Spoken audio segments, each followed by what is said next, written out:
They tell me you want to be a picture maker. Picture maker. Why? Être une fiction face à une autre fiction, des petits morceaux de film. Je suis un film. Ça marche. Oh, ça marche bien, mais... Le jeune est tourné vers l'avenir.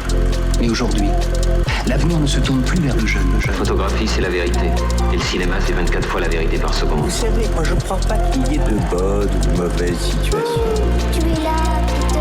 Allez, jeunesse! One more time! Bonjour à tous et bienvenue sur cette première capsule de l'épisode 5 de notre podcast Des Passagers. Alors dans le cadre du festival Rencontre sur les Docs, on a été désigné comme jury étudiant pour aller voir 5 films. Et aujourd'hui, on va donc vous présenter un des films qu'on a vu, Fai Cheyenne Irla. Zer kontatu duzu aitari? Ibaian gertatu zena. Desordez véhicule, s'il vous plaît. Zer gertatu zen Ibaian? Leila, zertan zabiltza? Zagiteran zu? Kartzelan bukatu nahi duzu? Leila, ez duzu ni errudun zindita lortukoa. Bizentiarazten dizuana gutxieneko. Zuk zer egingo zenuke? Guretara saltengo zenuke?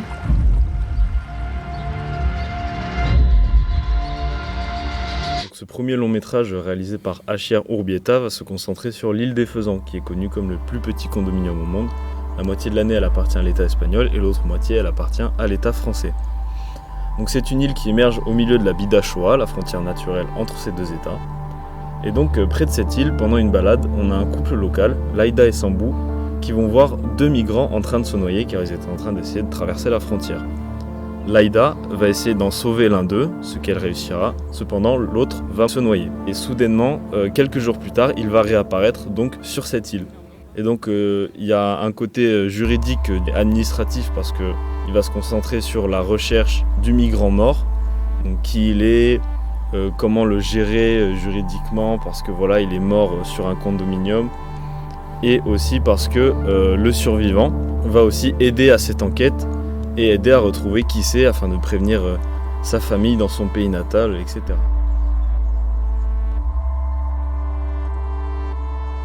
Donc d'abord, moi, ce qui m'a plu dans ce film, c'est que c'est un film sur les frontières et surtout celles imposées.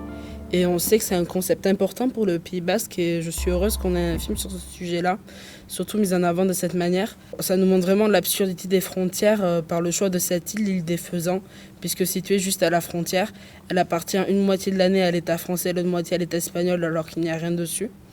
Et c'est original car c'est un film basque sur les frontières. On pourrait s'attendre à ce qu'il parle du point de vue des Basques et comment cela affecte la vie des Basques en particulier. Mais ici, on est très loin de ces clichés puisqu'on prend de la hauteur et finalement, on parle aussi de la vie des migrants en général. Car le fleuve de la Bidasoa, dans la réalité, c'était un lieu qui est très important pour les personnes allant de l'Afrique à l'Europe du Nord.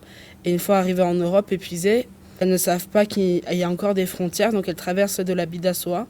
Et comme beaucoup, ils arrivent épuisés psychologiquement, il y a eu beaucoup de suicides quand ils se sont rendus compte qu'en fait, il y avait encore une frontière à traverser.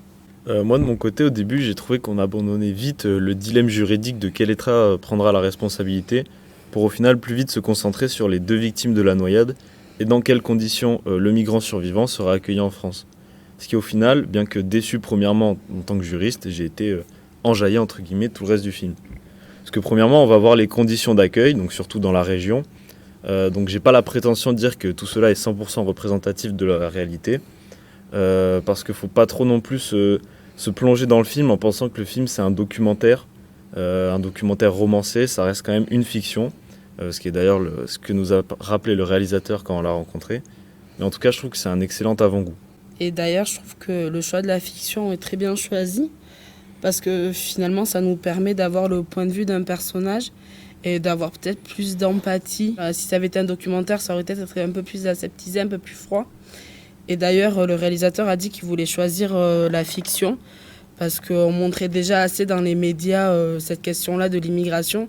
Et finalement, aujourd'hui, ça ne nous touche plus tellement. C'est peut-être parce qu'on est trop habitué ou quoi. Et finalement, par ce film-là, ça apporte un peu de neuf, puisque ça nous fait vraiment réfléchir sur cette question-là, avec des émotions, avec des personnages auxquels on s'attache. Et j'ai trouvé ça intéressant. Ce qui est bien aussi avec ce côté fiction, c'est qu'on va aussi pouvoir se plonger sur le gros dilemme du film qui va être rappelé tout du long. C'est est-ce que nous, spectateurs, on aurait plongé ou non pour aider le migrant? Donc est-ce qu'on aurait risqué sa vie pour quelqu'un qu'on ne connaît pas? Donc ça met le spectateur face à ses responsabilités. On va se demander qu'est-ce que nous on aurait fait dans cette situation. Ce qui est bien, c'est que du coup tout au long du film, les deux points de vue s'opposent. Et je trouve quand même, à titre personnel, je pense que c'est assez objectif, que le film n'est pas catégorique. On va pas dire ça c'est mal et ça c'est bien, non, chacun va aider à sa manière et il n'y a pas de bonne ou de mauvaise décision. Justement, je pense que ce truc de bonne ou de mauvaise décision, c'est appuyé par le fait que Sambou, lui, ne saute pas, mais qu'on ne saura jamais pourquoi il ne saute pas. Et du coup, ça permet d'avoir plein d'excuses, entre guillemets, et finalement de ne pas être catégorique. Il n'a pas sauté à cause de ça, donc on doit lui en vouloir, et c'est pas du tout le but du film.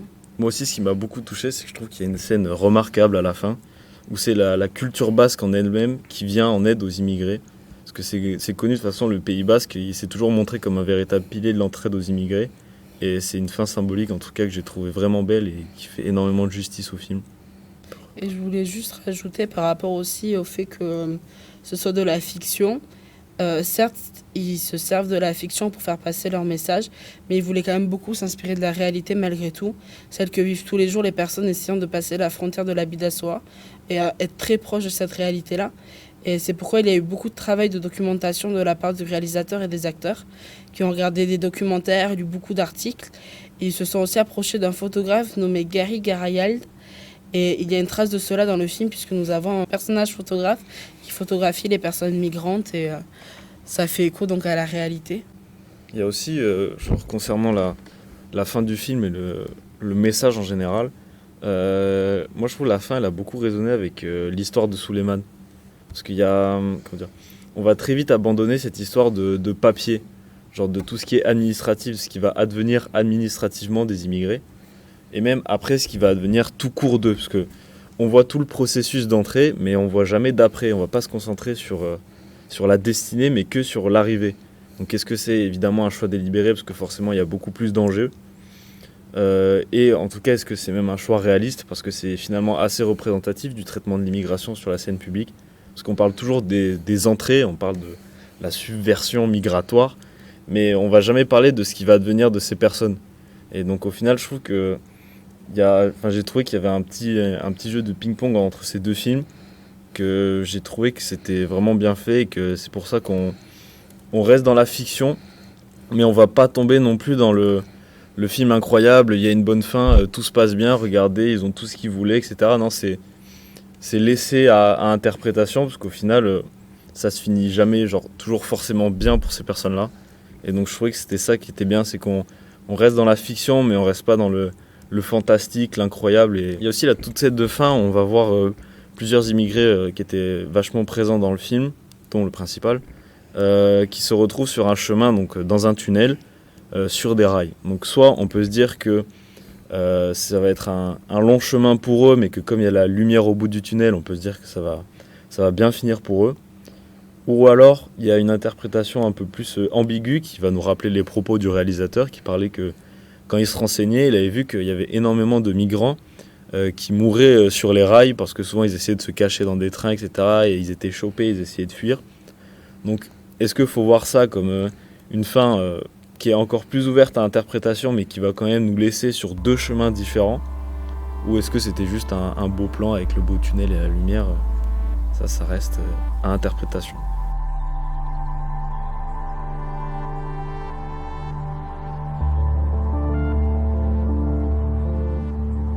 Donc voilà, merci beaucoup d'avoir écouté notre première capsule de l'épisode 5 sur les films que nous avons vus lors du festival Rencontre sur les Docs.